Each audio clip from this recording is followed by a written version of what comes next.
அறிவோம் ஆரோக்கியம் நேயர்கள் அனைவருக்கும் அன்பான வணக்கங்கள். நான் ஸ்ரீவர்மா மருத்துவமனையின் பெண்கள் சிறப்பு மருத்துவர் ஜெயரூபா. இந்த நாள் இனிய நாளாக அமைய என்னுடைய மனமார்ந்த வாழ்த்துக்களும் பிரார்த்தனைகளும். PCOSனால பாதிக்கப்பட்ட பெண்கள்ல 15லிருந்து 25% கிட்டத்தட்ட 4ல் ஒருத்தருக்கு தைராய்டு சம்பந்தமான பிரச்சனைகளும் இருக்கு. தைராய்டு இருக்கிறதுனால PCOS வருதா, இல்லை PCOS இருக்கிறதுனால தைராய்டு வருதா, இது ரெண்டுமே ஒன்றை ஒன்று சார்ந்தது தான்.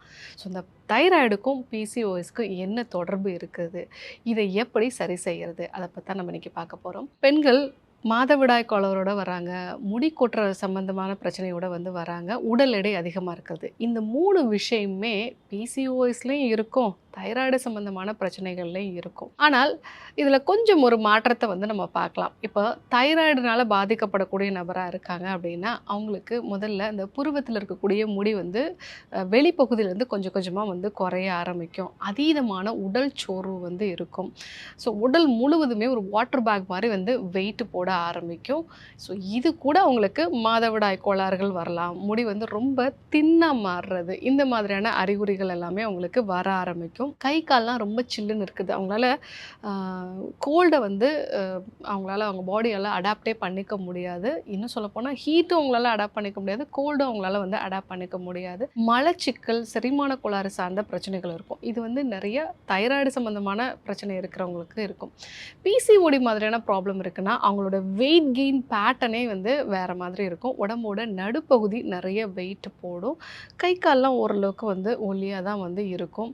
ஸோ இவங்களுக்கு மாதவிடாய் கோளாறுகள், இன்சுலின் ரெசிஸ்டன்ஸ்க்கான சிம்டம்ஸ் நிறைய இருக்கும். சாப்பிட்ட உடனே ஸ்வீட் சாப்பிடணுங்கிற ஒரு கிரேவிங்ஸ் இருக்கிறது, அதிகமாக மன அழுத்தம் உண்டாகிறது, உடம்போட நடுப்பகுதியில் வெயிட் இன்க்ரீஸ் ஆகிறதுனால கழுத்து பகுதி, இடுப்பு பகுதிகளில் அடிக்கடி வலி இருக்கிறதா சொல்லுவாங்க. இந்த மாதிரி அவங்களோட அறிகுறிகள் இருக்கும். பட் 2 பேருக்குமே இர்ரெகுலர் பீரியட்ஸ் இருக்கும், வெயிட் கெயின் இருக்கும், ஹேர் ஃபால் இருக்கும். இந்த தைராய்டு எப்படி PCOD மாதிரியான பிரச்சனைகளோட தொடர்புடையதாக இருக்குது அப்படின்னா, தைராய்டோட அளவு குறையும் பொழுது, நம்மளுடைய இந்த T3 T4 ஹார்மோனோட அளவு குறையும் பொழுது நம்ம பிரெயினில் தைராய்டு ரிலீசிங் ஹார்மோன் TRH அப்படின்னு நம்ம சொல்லுவோம், அதனோட அளவு அதிகமாக ஆரம்பிக்கும். இதனோட வேலை என்னென்னா நம்ம தைராய்டை தூண்டி ஹார்மோன்ஸை சுரக்க வைக்கிறது தான்.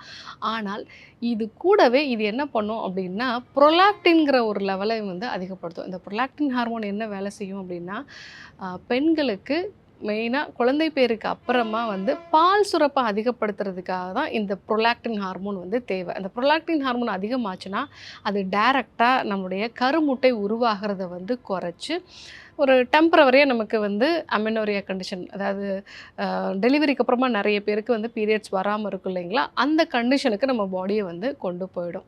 ஸோ அதனால தான் தைராய்டு பிரச்சனை இருக்கிறவங்க, PCOS பிரச்சனை இருக்கிறவங்களுக்கு இந்த ப்ரொலாக்டின் லெவலும் அதிகமாக இருக்குது. ரெண்டாவது, தைராய்டு ப்ராப்ளம் இருக்கிறவங்களுக்கு மெயினாக ஹெசிமோட்டோ தைராய்டிட்டிஸ், ஆட்டோ இம்யூன் தைராய்டிட்டிஸ் நம்ம சொல்லுவோம், TPO ஆன்டிபாடிஸ் அதிகமாக இருக்கிறது.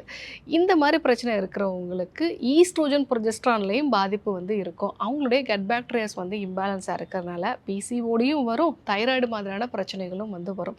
இதில் இன்னொரு விஷயம் என்ன சொல்லப்படுது அப்படின்னா, ஈஸ்ட்ரோஜனும் ப்ரொஜெஸ்ட்ரானும் உங்களுடைய குடலை பாதிக்குது, உங்கள் குடலை ரொம்ப சென்சிட்டிவாக மாற்றுது, அதனால் உங்களுக்கு தைராய்டு மாதிரியான பிரச்சனைகள் உருவாகுது அப்படிங்கிற மாதிரியும் சில ஹைப்போதசிஸ்லாம் இருக்குது. பட் ரெண்டுத்துக்குமே மூல காரணம் உங்களுடைய குடல் தான், அதாவது ஆட்டோ இம்யூனிட்டி. அதனாலையும் PCOD தைராய்டு ரெண்டுமே சேர்ந்து வர்றதுக்கு உங்களுக்கு வாய்ப்புகள் நிறையா இருக்குது. 3வது விஷயம், இந்த தைராய்டு ப்ராப்ளம் இருக்கிறவங்களுக்கு அவங்க பாடியில் சில வகையான ப்ரோட்டீன் குறைவாக இருக்கும். ஏன்னா அவங்களால ப்ரோட்டீனை ப்ராப்பராக அப்சர்வ் பண்ண முடியாது. ஸோ அதில் மெயினாக SHBG அப்படிங்கிற ஒரு ப்ரோட்டீன் கம்மியாக இருக்கிறதுனால PCODக்கு காரணமாக இருக்கக்கூடிய ஆண்ட்ரோஜன்ஸ் உடம்புல அதிகமாகும், அதாவது டெஸ்டோஸ்டரான் அதிகமாகிடும். ஸோ அதனாலையும் தைராய்டு இருக்கிறவங்களுக்கும் PCOD மாதிரியான பிரச்சனை வரும்.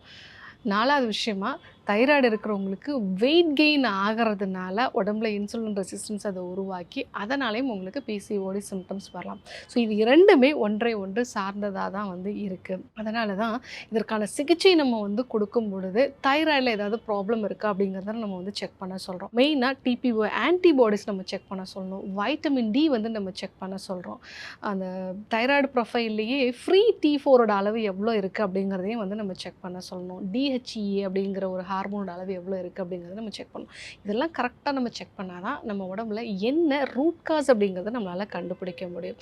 ஸோ இந்த தைராய்டை பொறுத்த வரைக்கும் மன அழுத்தமும் ஒரு முக்கியமான காரணமாக வந்து இருக்கும். ஸோ அதனால தான் பிசிஓடி அது கூட தைராய்டும் பாதிப்பு இருக்கும்போது முதல் கட்ட சிகிச்சையை நம்ம டீடாக்ஸ் மெத்தடை கொடுக்குறோம். ஸோ குடல் வந்து ஆரோக்கியமாக மாறும் பொழுதே ஆட்டோ இம்யூனிட்டி உங்களுக்கு குறைய ஆரம்பிக்கும். ஸோ ரெண்டாவது உங்கள் மெட்டபாலிசத்தை பூஸ்டப் பண்ண சொல்கிறோம். ஸோ தைராய்டில் மெட்டபாலிசம் ரொம்ப ஸ்லோவாக இருக்கிறனால தான் அதிகமாக டயர்டாக வந்து இருப்பாங்க.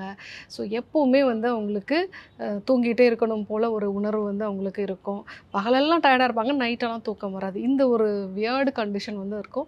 ஸோ அதற்கு உங்கள் மெட்டபாலிசத்தை பூஸ்டப் பண்ணுறதுக்கான யோகா பயிற்சிகளை வந்து நம்ம சேர்த்து சொல்லிக் கொடுக்கணும். ஸோ இந்த மாதிரியான முறையில் நம்ம ட்ரீட் பண்ணால் தான் தைராய்டையும் பிசிஓஎஸும் சேர்ந்து நம்மளால் வந்து சரி செய்ய முடியும். ஸோ நம்ம எல்லாருமே ஒரு மாதவிடாய் கோளாறு அப்படிங்கிற மாதிரி அதற்கான ஒரு டேப்லெட் எடுத்து பீரியட்ஸ் வந்துருச்சு அப்படின்னா எனக்கு சரியாயிடுச்சுங்கிற ஒரு மனநிலையோடு இருக்கும். அது முறையான சிகிச்சை கிடையாது. அதை முழுவதுமாக சரி பண்ணணும்னா முதல்ல உங்கள் குடலில் இருந்தால் அந்த சிகிச்சை முறைகள் வந்து ஸ்டார்ட் பண்ணணும். ரெண்டாவது உங்கள் கல்லீரலை வந்து நம்ம சரி செய்யணும். ஸோ அப்போ தான் நான் சொன்ன அந்த எஸ்ஹெச்பிஜி ப்ரோட்டீன் எல்லாம் கரெக்டாக வர ஆரம்பிக்கும். மூணாவது மெட்டபாலிசம் வந்து கரெக்ட் பண்ணணும். ஸோ உங்கள் தைராய்டு ஆட்டோமேட்டிக்காக நார்மலாக மாற ஆரம்பிக்கும். ஸோ யூட்ரஸ் வந்து டீடாக்ஸ் பண்ணுறது, ஓவரிஸ்க்கு சப்போர்ட் வந்து கொடுக்கறது, இந்த விஷயங்களெல்லாம் ஃபாலோ பண்ணிவிட்டு உங்கள் ஸ்ட்ரெஸ்ஸை மேனேஜ் பண்ணுறதுக்கான யோகா அண்ட் மெடிடேஷன் மெத்தட்ஸையும் நம்ம சேர்த்தே ஃபாலோ பண்ணும் பொழுது தான் பிசிஓஎஸ்லேருந்து கம்ப்ளீட்டாக உங்களால் வந்து மீண்டு வர முடியும். ஸோ இன்றைக்கி தைராய்டுக்கும் பிசிஓஎஸ்க்கும் என்ன சம்மந்தம், என்னென்ன காரணங்களால் வந்து இது பிசிஓடியை உருவாக்குது அப்படிங்கிறத நம்ம வந்து தெரிஞ்சுக்கிட்டோம். இதற்கான சிகிச்சை முறைகளை பற்றியும் நம்ம வந்து தெரிஞ்சுக்கிட்டோம். ஸோ பிசிஓடினால் பாதிக்கப்பட்டிருக்கீங்க அப்படின்னா ஒரு முறையான சிகிச்சை எடுக்கும் பொழுது இந்த 2 விஷயத்தையுமே சரி செய்ய முடியும் அப்படிங்கிறதும் உங்களுக்கு இப்போ தெளிவாக இருக்கும். இதே போன்று ஒரு அற்புதமான தகவலோடு உங்களை சந்திக்கிறேன். நன்றி, வணக்கம்.